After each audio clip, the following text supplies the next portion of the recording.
Jangan lupa untuk saksikan Lensa, pastinya hanya di Jawa TV Independen, Respect dan menghibur.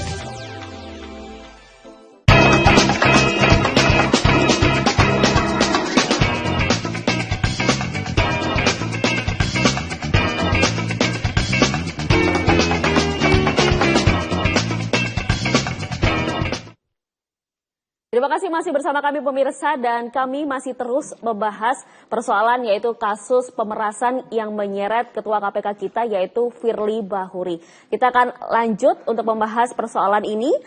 Nah, dari Ketua KPK Firly Bahuri sendiri menyebut nih bahwasanya kalau dia ini lagi diserang oleh para koruptor. Ini sungguh menarik pernyataan beliau. Nah, kalau menurut dari kacamata Pak Putra sendiri tuh gimana tuh Pak? Ya itu tadi saya bilang, kenapa saya bilang drama ini kan agak cengeng ya, gitu loh. Karena kita tidak pernah melihat seorang pimpinan KPK atau siapapun dulu KPK yang dulu lama itu mau diserang dengan apapun, nggak pernah curhat sampai seperti itu, nggak pernah gitu loh. Baru ini gitu loh. Jadi ya dari awal memang pada saat Pak Firly Bahuri ini memimpin juga sudah banyak sebenarnya drama-drama kan sebenarnya. Dan beliau juga mungkin termasuk salah satu pimpinan yang punya rekor sering dipanggil sama Dewas ya Pak Prof ya. Oh, Firly Bahuri itu? Ya mungkin karena berapa kali kan, dari awal dulu masalah naik helikopter kan seperti itu, berapa kali gitu. Jadi namanya pada saat tersandung kasus seperti ini, ya kita melihat ini, wah ini kembali lagi drama lagi ini. Ya itu apalagi statement yang terakhir yang dia bilang lagi diserang sama para koruptor gitu, lagi diserang para koruptor. Berarti kan sama aja sebenarnya Firly ini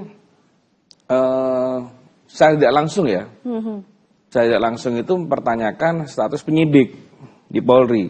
Sedangkan dia kan juga Polri juga ya, mempertanyakan bahwa seolah-olah Polri ini dimanfaatkan kan, ya kan dimanfaatkan untuk meriksa dia. Nah tapi pada kenyataannya kita melihat sendiri kasus ini juga masih nggak jelas gitu loh, mau kemana arahnya gitu.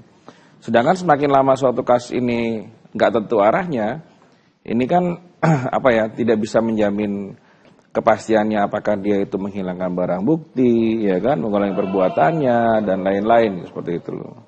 Jadi kembali ke fokus lagi, memang penyidik memang harus tegas. Saya setuju dengan Prof. Salahuddin tadi, kalau bisa minggu ini ya Prof ya. Itu sudah ada penetapan ya. Ada penetapan kalau mau ada penetapan tersangka ya sudah, kalau tidak ada ya dari elemen manapun bisa melakukan pra peradilan. Seperti itu. Jadi ini jelas kan gitu. Jangan dibiarkan mengambang seperti ini. Seperti itu.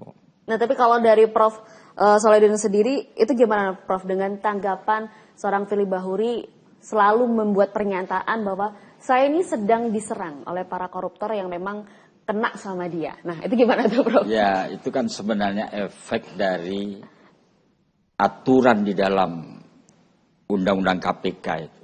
Jadi, kapan seorang pimpinan KPK itu harus, katakanlah, memberhentikan dirinya. Jadi, mengundurkan diri misalnya. Atau dia diberhentikan sementara. Mestinya kan begitu. Ini ada ketidaktegasan di dalam aturan Undang-Undang KPK itu juga. Ini juga menjadi masukan, mestinya nanti bisa diamandemen lagi. Kalau KPK ini hendak kita pertahankan. Dulu sudah saya pernah mengusulkan itu. Ketika di ILC ya.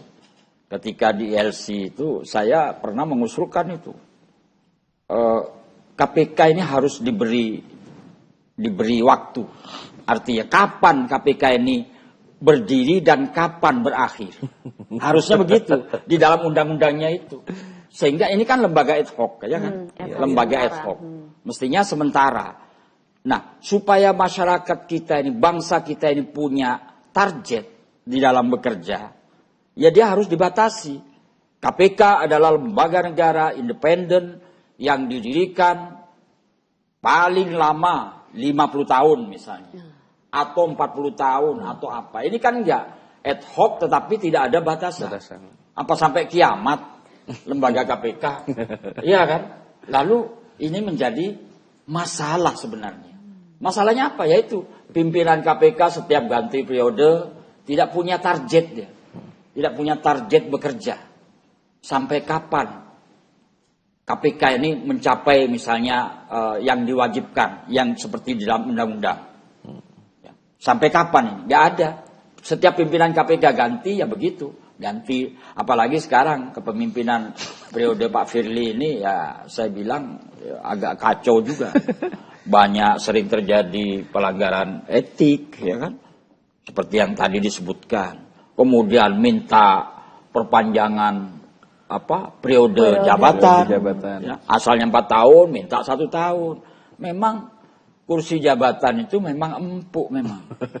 Sulit ketika orang sudah duduk di kursi empuk. Mau berdiri kemudian mundur, aduh sulit sekali kalau pejabat di Indonesia.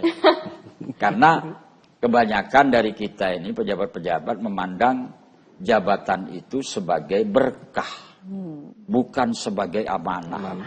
Makanya ketika kita mendapatkan jabatan entah apa ya ketua atau apa, langsung selamatan, itu saja ini keliru. Mestinya yang pertama kali mengucapkan mengucapkan dulu ya.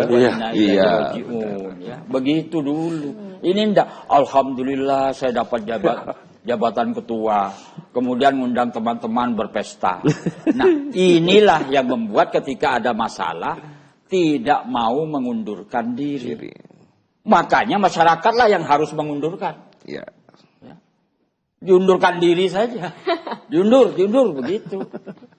Karena faktanya sampai sekarang seperti itu. Jadi makanya tadi dikatakan, oh ini sudah menyerang kita ini para koruptor. Itu hanya pembelaan saja.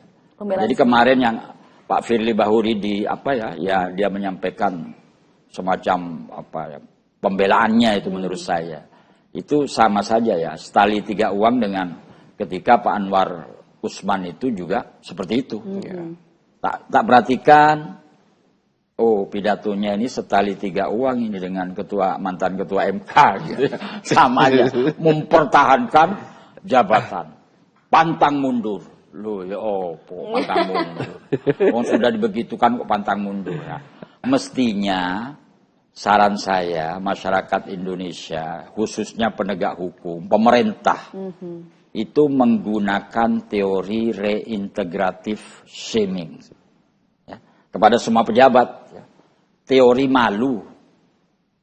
Kalau dirinya sudah diserang masyarakat macam-macam, ya malulah. Ya. Malu, kalau malu gimana? Ya sudah, aku mengundurkan diri saja. Bentuk tanggung jawab. Tapi itu yang belum terjadi di Indonesia. Belum pernah ya? Belum pernah. Kayaknya nggak punya malu juga. Padahal masyarakat kita ini kan budayanya budaya sungkanan malu, gitu ya. Sungkanan, malu, ya kan? Tapi nyatanya enggak. Kalau untuk jabatan enggak malu. Meskipun salah, yang ngenteni kok lewis dilebokno penjara baru dia. Kalau udah lupa masyarakat mungkin gitu Pak ya. Iya. Nah inilah yang merupakan kajian kita bersama lah, renungan bersama masyarakat ini. Ya kita tunggu minggu depan nggak diputuskan siapa tersangkanya, ya semua elemen masyarakat yang masih cinta harus bergerak terhadap keadilan ya harus bergerak, Prof. Ya harus bergerak dengan sesuai dengan porsinya masing-masing. Kalau Mas sebagai LSM yang dalam menggerakkan penegakan hukum korupsi, Mas sebagai peradi, saya sebagai guru, ya sudah bergerak masing-masing sesuai porsinya gitu. Harus begitu itu. Kalau tidak ya kata iklan itu bablas angin. Gitu. Baik, nanti kita akan lanjut lagi di segmen selanjutnya pemirsa, karena semakin seru pastinya. Jadi jangan kemana-mana, tetaplah bersama kami hanya di Bincang-Bincang.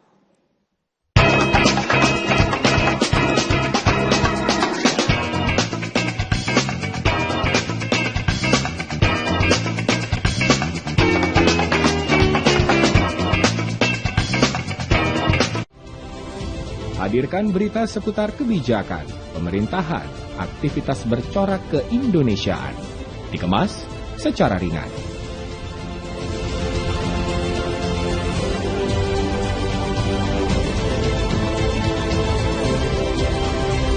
Beranda Indonesia, Senin hingga Jumat, pukul 20 waktu Indonesia Barat. Di Jawa Pos TV. Mutiara Islam, tayangan religi membahas berbagai persoalan kehidupan di masyarakat.